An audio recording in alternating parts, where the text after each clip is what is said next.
Hello guys, কি খবৰ? আপোনালোকৰ আশীৰ্বাদত ময়ো ভাল, সদায়ে ভাল আৰু আপোনালোকৰ সদায় আশীৰ্বাদত মই গোটেই সদায়ে ভালে থাকোঁ। আপোনালোকে আশীৰ্বাদ কৰিবা।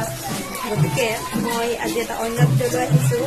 মই তাৰ বিষয়ে ক'ম, আপোনালোকে হয়তো নাজানে। মই একদম মামাৰ বিষয়ে ক'ম। মামা আপুনি ক'ত শুকাই আছে? আপুনি এটা কথা জানে নে নাজানে? আপুনিতো গমেই নাপায় কিজানি। গতিকে মহিলাখিনিক আপুনি যিমান ভুলকাই আছিলে অৰুণা আঁচনি দি আৰু এইফালে ক'ৰবাত এখন মিটিং হ'লে 10,000ৰ মিটিং কাম বন এৰি মই দৌৰিয়ে থাকোঁ, কামেই বাদ দাম। কাৰণ কিয় দৌৰোঁ? 10,000 টকাটো মোৰ মাৰা যাব বুলি, গম পাইছেনে আপোনাৰ?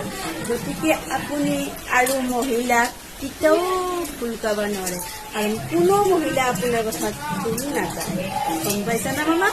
ভুল নাযায়। আৰু 10,000ৰ মিটিং হ'লেও নাযায়, 10,000 টকা দিম বুলিও আপুনি মহিলাখিনিক কিনিব নোৱাৰে, কাৰণ আপোনাৰ কথাত কোনো মহিলা ভুল নাযায় মামা। মনত ৰাখিব মামা, কাৰণ 10,000ৰ লোভত আপুনি মহিলাখিনিক যিমান পাগল কৰিছা, বেংকৰ বহি জেৰেক্স কৰি শেষ কৰি দিছা।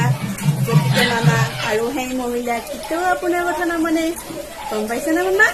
গতিকে মোৰ ভিডিঅ'টো চাই মামা আপুনি লাইক কমেণ্ট কৰি দিবা। মই ৰখি থাকিম। বাই বাই মামা।